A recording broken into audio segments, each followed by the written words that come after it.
So let us start with today's mock interview. This is your second mock interview for the post of UIICL AO, right? You Yes, already know the instructions, so I am not going to repeat anything.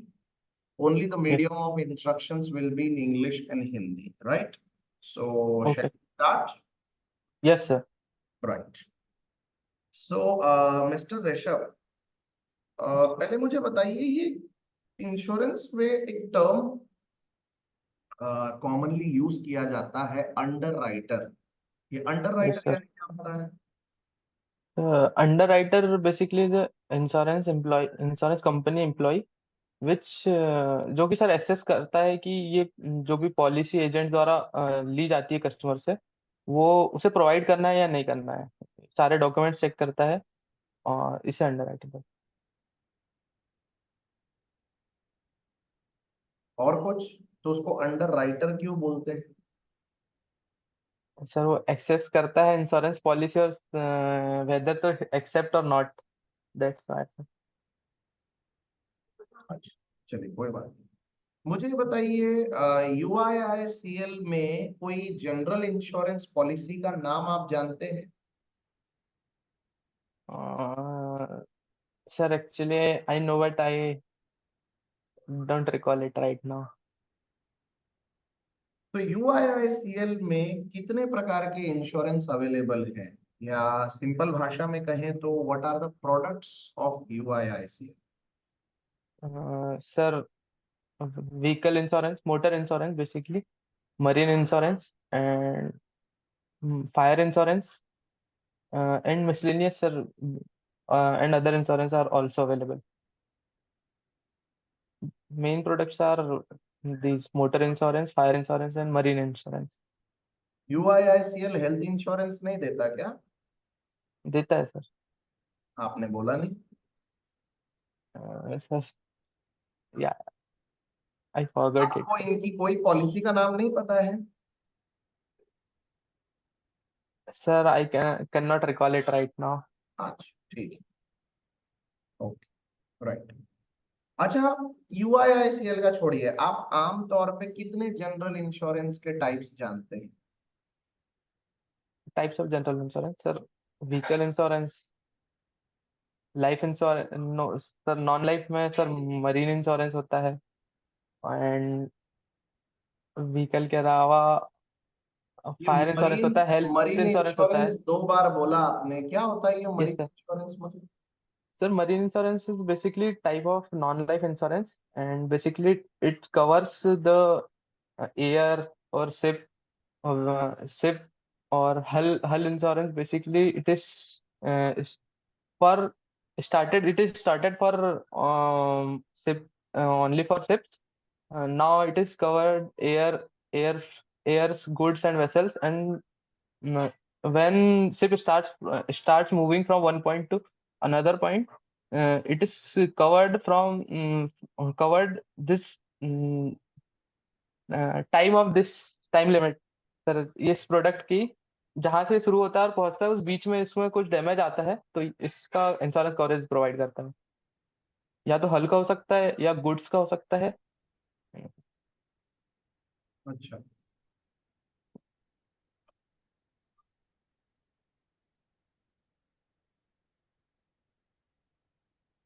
Insurance sector में क्यों जाना चाहते हो आप, वो भी engineering करने के बाद? Sir actually my priorities, sir at the end of my third year I realize that it is not my priority. Yeah, I made my career in engineering field. I explored the options and I think I saw that I am suitable for insurance industry. That's why I wanted to go for the insurance industry. कैसे And पता चला insurance is, आपको कि आप suitable है insurance industry के लिए? Sir I जैसे कि सर मैंने एक्सप्लोर किया चीजें कि अभी फिलहाल में इंश्योरेंस इंडस्ट्री बूम कर रहा है, और अवेयरनेस क्रिएट करना है लोगों के बीच में कि इंश्योरेंस क्यों जरूरी है। और जो बेसिकली इंडिया की बात की जाए तो जनरल इंश्योरेंस तो बहुत ही कम लोग लेते हैं सर। तो इस बारे में अवेयरनेस क्रिएट करना और इंश्योरेंस को समझना समझा मैं, जिस कारण, इसीलिए मुझे लगा कि मुझे इंश्योरेंस इंडस्ट्री में जाना चाहिए। तो इंश्योरेंस इंडस्ट्री में अवेयरनेस कम है, तो आपको लगा कि आप उसमें कुछ योगदान कर पाएंगे? आपको ये क्यों यस लगा कि आपसे ये काम जमने वाला है? अवेयरनेस तो बहुत सारी सर। चीजों में चाहिए। एजुकेशन फील्ड में भी अवेयरनेस चाहिए, तो फिर आप एजुकेशन में क्यों नहीं चले गए? In fact sir political actually sir awareness भी चाहिए देश में, तो आपको सर पॉलिटिक्स में भी चले जाना चाहिए था।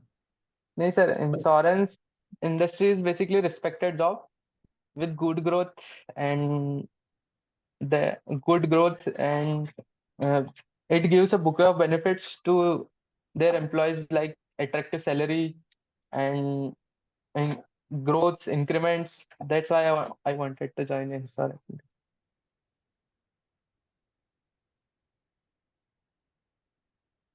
आपने बोला बुके ऑफ बेनिफिट्स है इस जॉब में, Yes कौन कौन से बेनिफिट्स है, जरा बताइए।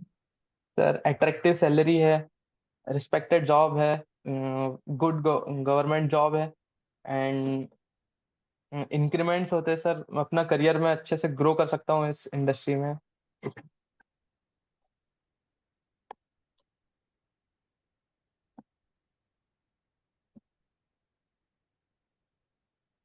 आप बैतूल से है ना? Yes sir. बैतूल के बारे में जरा बताइए। Sir, Betul is basically Betul is located in southern part of Madhya Pradesh and it shares a border with Maharashtra also. And sir, Betul जो सतपुड़ा की वादी है उनमें बसा हुआ एक छोटा सा टाउन है सर, डिस्ट्रिक्ट है। यहाँ से सर ताप्ती रिवर का ओरिजिन हुआ है मुल्ताई तहसील से, जो कि 724 किलोमीटर चलती है। और ये सर कुछ नदियों में से है जो ईस्ट टू वेस्ट चलती है। और बैतूल में सर बैतूल कालीबीत की पहाड़ियों में आता है, जो कि सतपुड़ा की वादियों के अंदर है।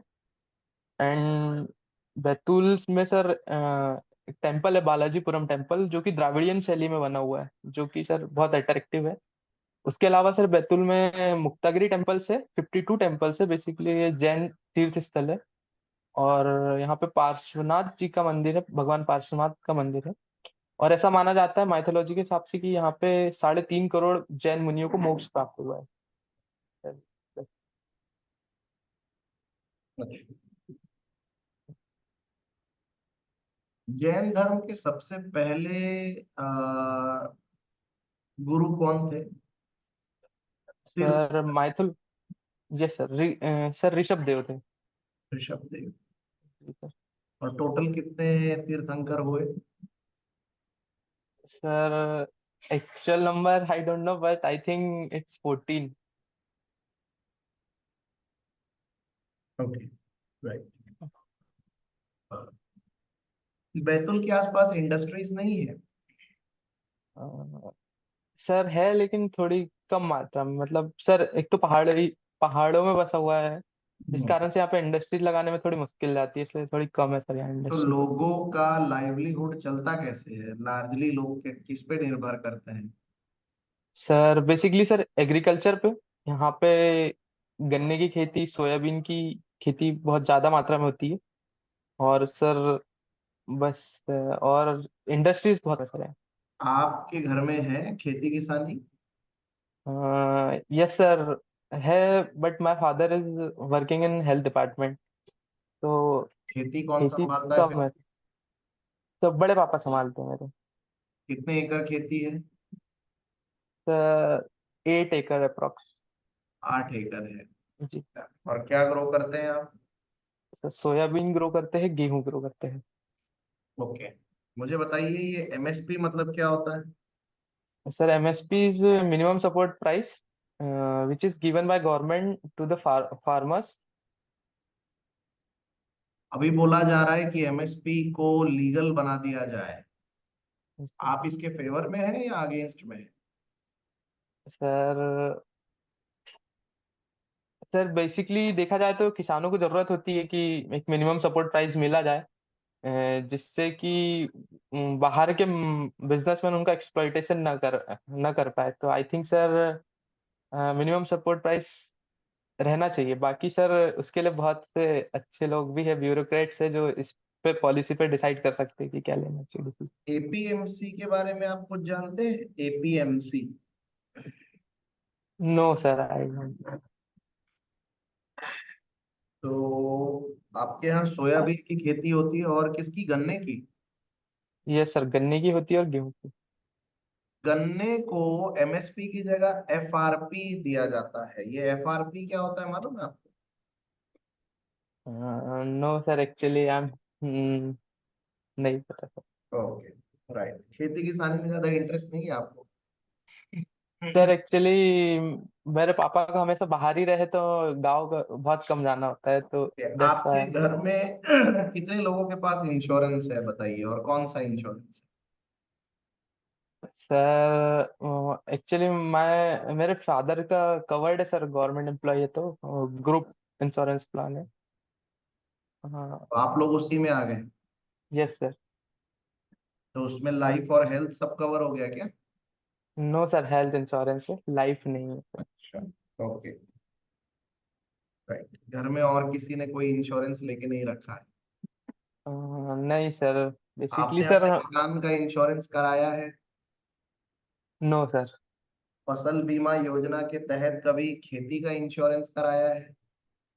जी सर, मेरे दादाजी जब खेती करते थे तब उस टाइम फसल का इंश्योरेंस फसल मिलता था। बीमा योजना, हाँ, मुझे जरा बताइए क्या है ये किसान फसल बीमा योजना?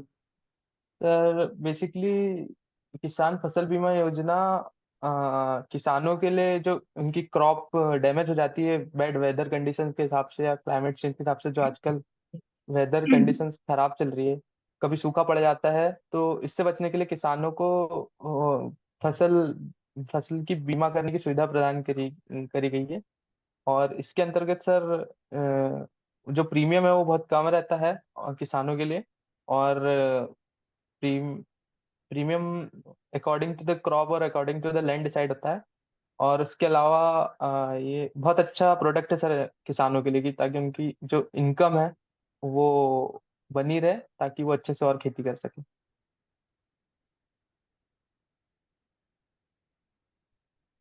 और फसल बीमा योजना में प्रीमियम कौन पे करेगा?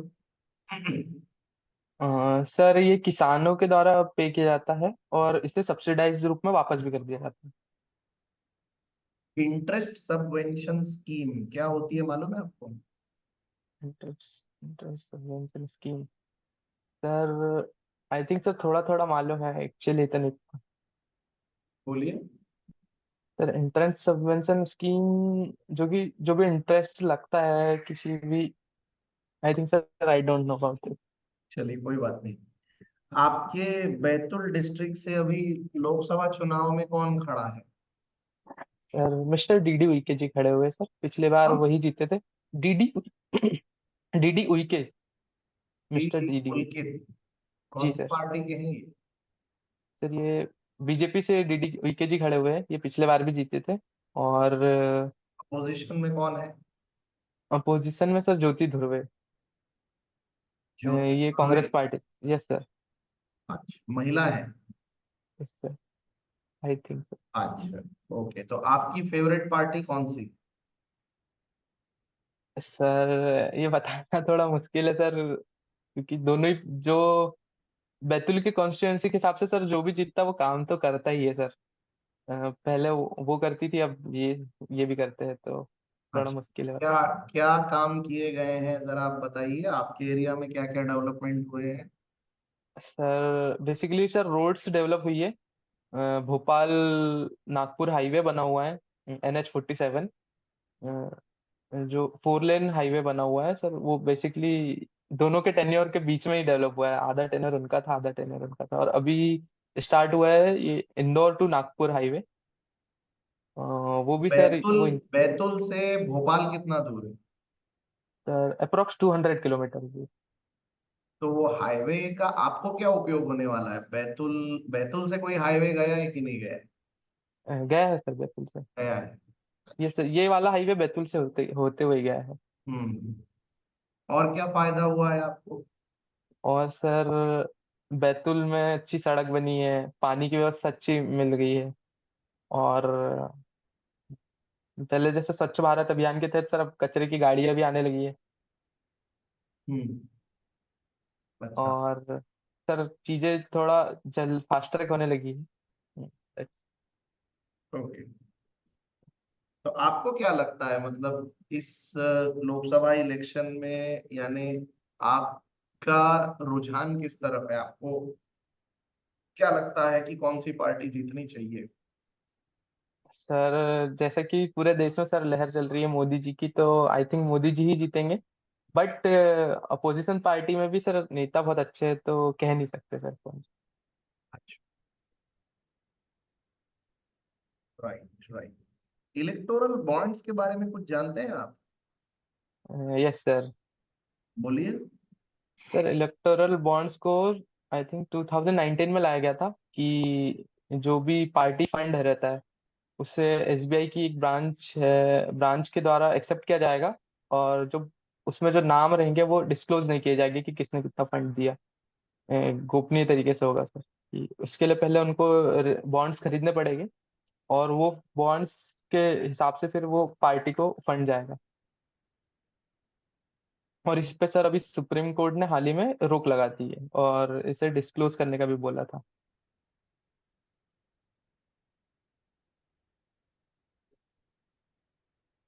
इंश्योरेंस ओम्बुड्समैन, इसका क्या मतलब होता है?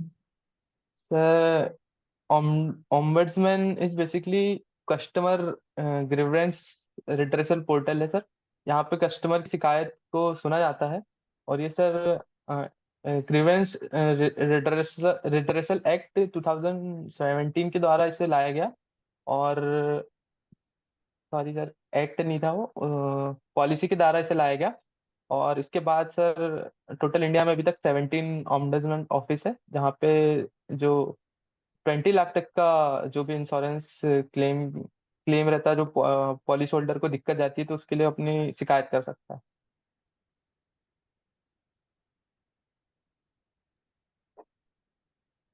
Tell me something about IRDAI।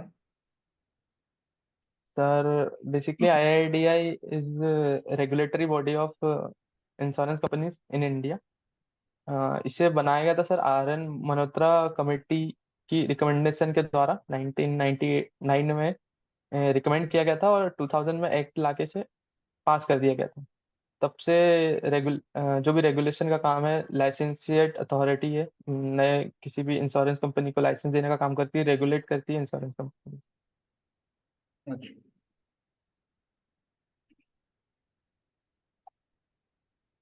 IRDAI का फुल फॉर्म पता है? Yes sir. Hmm. Insurance regulatory development authority of India. Right right. और इसका हेडक्वार्टर कहाँ है? इसका हेडक्वार्टर सर हैदराबाद में है, और इसके जो हेड है वो देवास मिस्टर देवाशीष पांडा जी। मेरा आखिरी सवाल, टर्म इंश्योरेंस, एंडाउमेंट प्लान और यूलिप, इन तीनों में फर्क जानते हैं आप? Yes sir. Hmm. Term plan basically sir, term life insurance is a basic insurance product. It is actually a pure insurance. इसमें क्या होता है सर कि एक टाइम लिमिट दी जाती है। एक टाइम वो जो चूज कर सकता है कस्टमर अपने हिसाब से कि इस टेन्योर के लिए उसे इंश्योरेंस पॉलिसी चाहिए। इसमें सर वो प्रीमियम पे करता है मंथली वाइज या क्वार्टरली वाइज या ईयरली वाइज। और अगर इस टेन्योर के दौरान अगर कस्टमर को कुछ भी या तो डिसेबिलिटी आती है या डेथ हो जाती है, तो उसको उसका बेनिफिट्स मिलते हैं। और अगर इस टेन्योर तक के अगर उसे कुछ नहीं होता और वो सर्वाइव कर जाता है, तो इसका कुछ बेनिफिट नहीं मिलता। बट ये है कि इसका जो प्रीमियम रहता है अदर पॉलिसीज के मुकाबले बहुत कम रहता है। Hmm. And sir whole life insurance is. मैंने एंडाउमेंट प्लान, हाँ वही ओह सॉरी सर। यस हाँ। In endowment plan basically sir ये कवर करता है अ, अपना होल लाइफ के लिए सर। और इसमें टर्म भी रहता है सर। एंडोमेंट बेसिकली सर दोनों का मिक्सचर है, टर्म लाइफ इंश्योरेंस का और होल लाइफ इंश्योरेंस का। इसमें सर एक टाइम पीरियड भी रहता है, और उसके साथ में उस टाइम पीरियड के लिए उसे बेनिफिट भी मिलता है। और उस टाइम पीरियड खत्म होने के बाद उससे उसका बेनिफिट भी मिल जाता है। कुछ पार्ट इसका बेनिफिट में मिल जाता है। फाइन, तो इसमें आपको उतना बेनिफिट मिलता है जितना टर्म इंश्योरेंस में मिल सकता है, हाँ या ना? No sir, basically term life insurance में जो बेनिफिट रहता है वो बहुत ज्यादा रहता है, इसमें थोड़ा कम रहता और ये यूलिप क्या होता है? सबसे पहले है यूलिप सर। का फुल फॉर्म बताइए। जी sir, ULIP is basically unit linked insurance plan, right. ये बोथ के लिए होता है सर। इंश्योरेंस भी देता है, और ये इसका कुछ पार्ट, दो पार्ट में डिवाइड होता है सर इसका प्रीमियम। एक तो कुछ पार्ट इंश्योरेंस कवरेज देता है, और कुछ पार्ट इसका इन्वेस्टमेंट के रूप में जाता है, जो कि इक्विटी मार्केट में हो सकता है, या बॉन्ड्स में हो सकता है, या गवर्नमेंट सिक्योरिटीज में हो सकता है। तो इसके द्वारा इसका बेनिफिट भी मिल जाता है, और उस टर्म के लिए इंश्योरेंस कवरेज भी मिल जाता है पॉलिसी होल्डर को।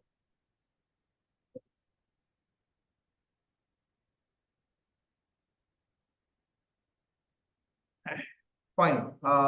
माय लास्ट क्वेश्चन, मुझे बताइए, अगर यानी इंश्योरेंस के अलावा कोई और करियर चुनना हो तो फिलहाल मतलब आपके पास और क्या क्या ऑप्शंस हैं?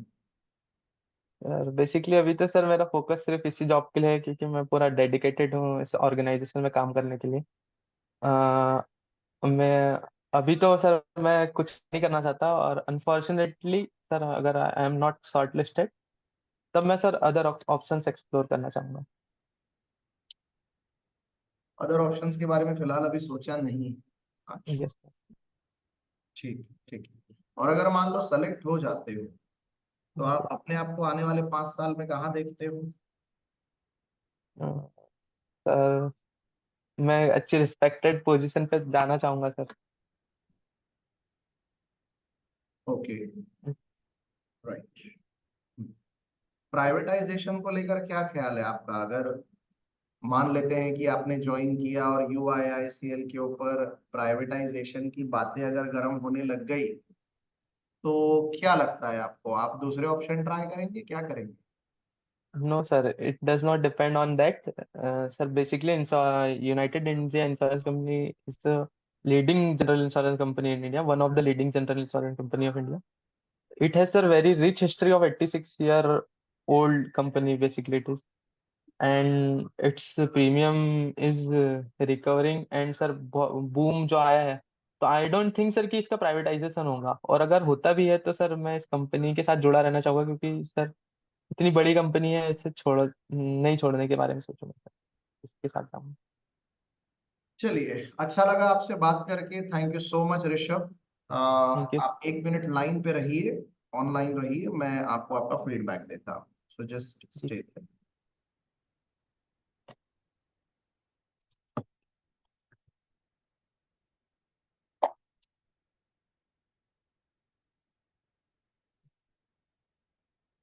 यस ऋषभ।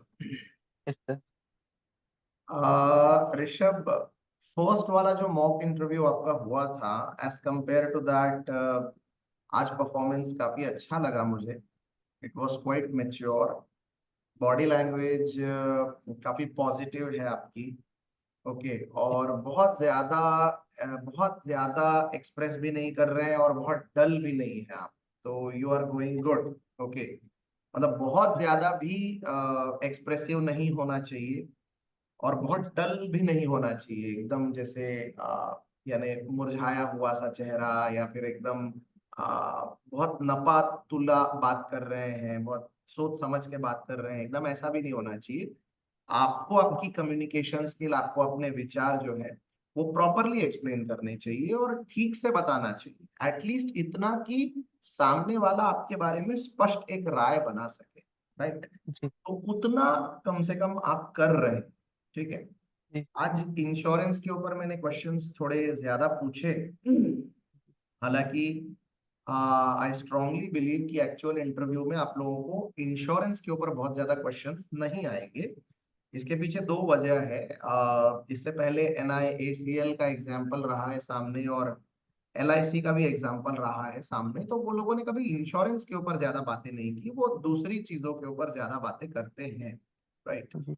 अब जब आपका पहला मॉक इंटरव्यू हुआ था तो उसमें क्योंकि आप बी मैकेनिकल हैं, 2020 के पास आउट हैं, तो हमने ऑलरेडी उसके ऊपर बात कर ली थी। बी मैकेनिकल के ऊपर क्वेश्चंस मैंने आपको पूछे थे, आपको ईयर गैप के ऊपर भी क्वेश्चंस मैंने पूछे थे। तो काफी हद तक हमारा वो वाला पार्ट जो है वो कवर हो चुका था, इसीलिए आज मैंने दूसरे वैरायटी ऑफ क्वेश्चंस लिए। अभी इसमें जैसे जनरल इंश्योरेंस की एक आध पॉलिसी का नाम आपको नहीं पता है, तो I will yes sir. Recommend कि आप जरूर सबसे पहले यूआईआईसीएल की वेबसाइट विजिट करो और जितना जी हो सर। सके यूआईआईसीएल की वेबसाइट की पढ़ाई आप अच्छे से कर लो, उसका आपको यस सच सर। में फायदा होगा। कंपनी अपने बारे में जरूर जानना चाहती है, एग्जाम कोई भी हो, बैंकिंग का हो, इंश्योरेंस का हो, they all want to know what do you know about them. Okay, yes so it is always a good idea that you should at least check the website, find out the history, find out the basic details, the yes. chairman, managing director, their branches, their regional offices. Apart जी from sir. that, the last year's business or the yes last sir. quarter's profit, whatever. Yes Apart sir. from that, the products they are having in the market and the type of insurance they are yes. covering these days. Okay, इन सब चीजों के बारे में एक fair idea जरूर लेकर जाइए, ये अपने आप यस। में एक अच्छा होमवर्क होगा। उसके बाद अमूमन जनरल इंश्योरेंस कितने प्रकार का होता है, वो भी एक क्वेश्चन मैंने आपको पूछा, तो उसका भी आंसर बहुत नपा तुला आया, एक दो चार बातें ही आपने की। तो यहाँ पर मैं चाहूंगा कि आप थोड़ा सा एक अच्छा वर्क कर लें।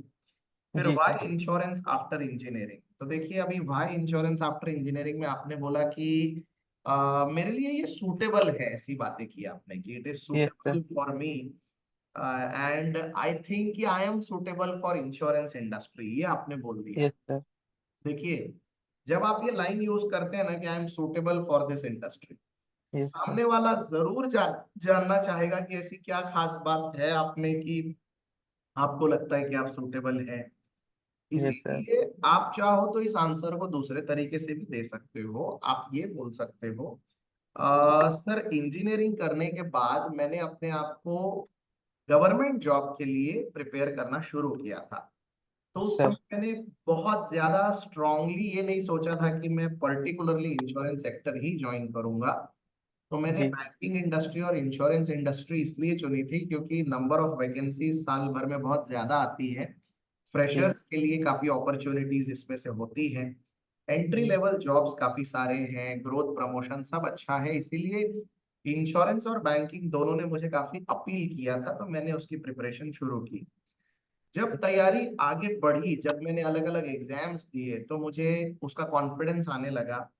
जब इंश्योरेंस में यूआईआईसीएल की नोटिफिकेशन आई, तो मैंने यूआईआईसीएल के बारे में एक बेसिक डिटेल जानी। मुझे ऐसा लगा कि मैं अपना करियर इसके साथ एसोसिएट कर सकता हूँ, और मुझे लगा कि मतलब I can learn insurance and I can be the very well establish part of this organization, इसीलिए यस। मैं इसमें जाना चाहता हूँ। राइट। अब अगर वो ये बोलेंगे कि भाई आप अपने आप को फिर किसी और इंडस्ट्री के लिए सूटेबल नहीं मानते क्या, तो आप बोले नहीं सर ऐसा नहीं है, मतलब इंजीनियरिंग एक ऐसा क्वालिफिकेशन है जहां पर आप अलग अलग इंडस्ट्री के लिए सूटेबल होते हो।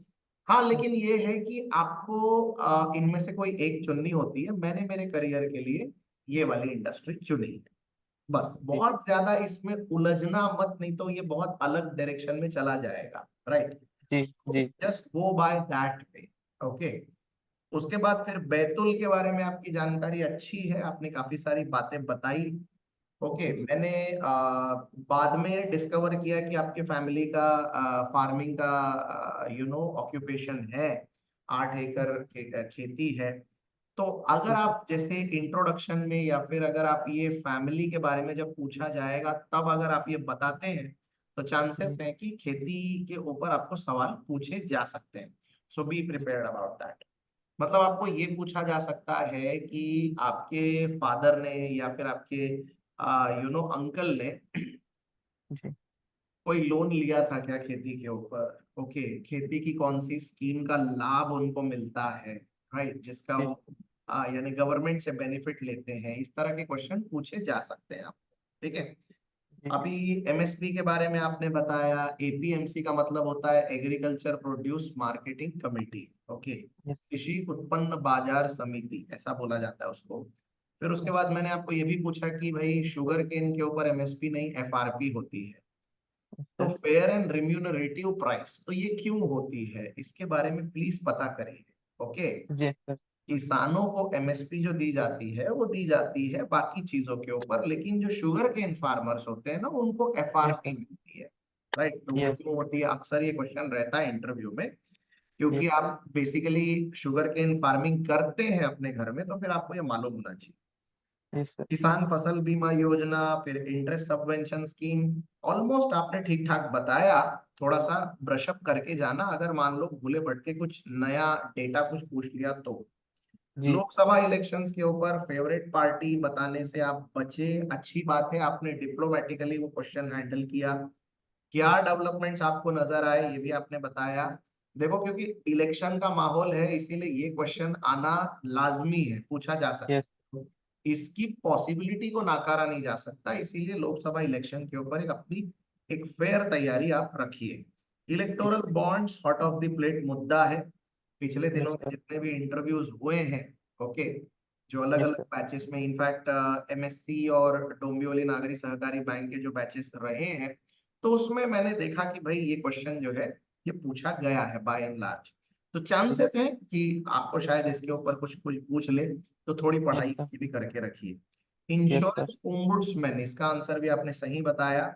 आईआरडीएआई बेसिक लेवल पे जो जानकारी आपने बताई काफी है, लेकिन तब भी जानने लायक बहुत कुछ है उस पे। फिर जी। टर्म इंश्योरेंस, एंडाउमेंट और यूलिप, ये आपने प्रॉपरली हैंडल किया और इसको ठीक से आपने एक्सप्लेन किया। टर्म इंश्योरेंस जो होता है वो अपने से ज्यादा फैमिली के लिए लिया जाता है। एंडाउमेंट प्लान में आप जीते जी बेनिफिट चाहते हो तो ज्यादा बेनिफिट मिलता नहीं है, लेकिन कवर आपको पूरा मिलता है।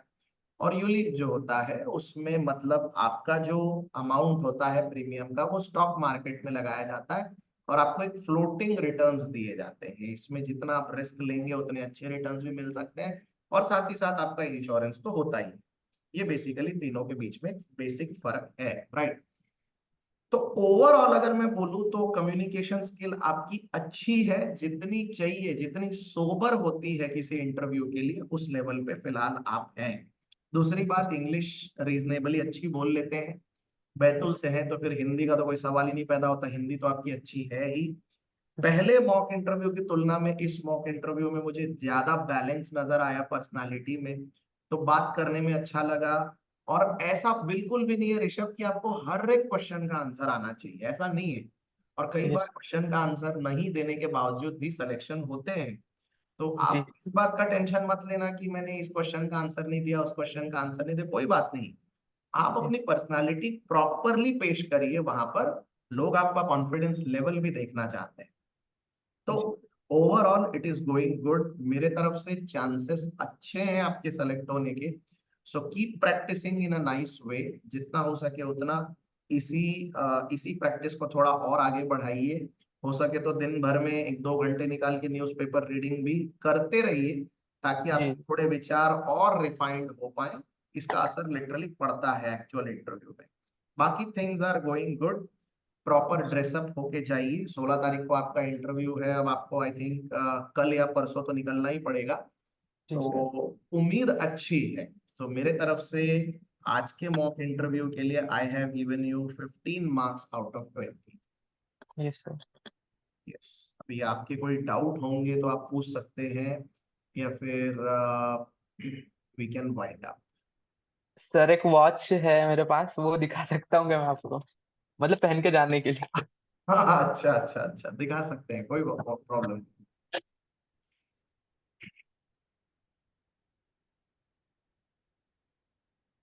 सर बेसिकली ये वॉच है सर, बस है तो फॉर्मली बिल्कुल बस। बिल्कुल, चल जाएगी, कोई कोई परेशानी नहीं है। देखिए, इस बात को समझिए, वॉच कोई कंपलसरी एसेसरी नहीं है। अगर जी आपने सर। वॉच नहीं पहनी तो इससे आपका कोई इंप्रेशन खराब पड़ेगा ऐसा नहीं है, क्योंकि जी। आप वैसे भी फुल शर्ट, फुल स्लीव्स वाला शर्ट तो आप पहनेंगे ही। तो जी सर। इसलिए उससे कोई खासा फर्क नहीं पड़ता है, तो उसको लेकर बहुत कॉन्शियस नहीं होना है। बस इतना ही है कि ऐसी रंग बिरंगी कोई घड़ी ना पहन ले, जैसे सफेद बेल्ट वाली घड़ी है, पीले बेल्ट वाली घड़ी है, या जो आमतौर पे स्कूल गोइंग बच्चे जो पहन लेते हैं, वैसा कुछ जो जो ध्यान आकर्षित करे, ऐसा कुछ नहीं पहनना है बस। और सर एक अपार्ट फ्रॉम दिस सर एक दूसरा क्वेश्चन पूछ सकता हूँ, आईडीबीआई बैंक से रिलेटेड है सर। अच्छा हाँ। उसमें सर क्या हुआ है कि बहुत सारे लोगों को ज्वाइनिंग आई आ गई है सर, और कुछ लोगों को नहीं आई है, तो सर वो मेरे को नहीं आई है अभी तक। तो नहीं उसका आई क्या है? है तो चांसेस है कि कुछ दिन बाद आएगी, उसका वेटिंग लिस्ट क्लियर होने में टाइम लग सकता है, तो उसको लेकर मुझे नहीं लगता कि आपको ज्यादा सोचना चाहिए। इट मे जी टेक सम टाइम, तब भी जो आईडीबीआई में बाकी के जो हमारे स्टूडेंट्स हैं उनसे मैं थोड़ा जी। सा पूछ के आपको एटलीस्ट यानी वेटिंग लिस्ट का क्या सीन रहता है, कब नहीं तक। सर, वेटिंग लिस्ट में नहीं था सर मेरा। मेरा अच्छा डायरेक्ट सिलेक्शन हुआ है उसमें। मेडिकल भी दिया हूँ अच्छा, मैंने। ओके लेकिन ओके मेरे को ओके। ज्वाइनिंग लेटर नहीं आया है सर अभी तक। नहीं फिर तो आना चाहिए, फिर तो आना चाहिए, फिर मुझे नहीं लगता कि ज्यादा टाइम लगेगा। फिर अभी तक जी नहीं आया है तो आना चाहिए। ओके, इन दैट केस अगर मान लो आता है तो फिर आप जाना चाहते हो तो जाओ। उसके बाद फिर नहीं। जब अगर ये UIICL का रिजल्ट आ जाएगा तो तब फिर अगर इसमें कुछ पॉजिटिव हो गया तो yes obviously sir. You should go for UIICL, yes sir. Right. But overall yes sir. Things are going good Rishabh, मतलब I am quite satisfied with your performance overall, chances are जी okay. So anyways, in case अगर कुछ और doubt रहे तो you have the contact number and जी group में भी आप मैसेज कर सकते हो। ग्रुप में जी ऑडियो और रिटर्न मैसेजेस के थ्रू बार बार आपको इन्फॉर्म किया जा ही रहा है। और अगर जी मान लो एक 11th आवर में जरूरत पड़ती है कि सर थोड़ा सा एक आध मॉक और हो जाए तो भी हम्म, चलेगा, कोई दिक्कत नहीं है। आमतौर पे वी अलाउ स्टूडेंट्स कि अगर उनको कॉन्फिडेंस नहीं आ रहा है तो वो थर्ड मॉक भी दे सकते हैं, ठीक है। जी जी। चलेगा Rishabh, so thank that's all from my side, thank you so much and thank you all the sir. Very best. Thank you sir.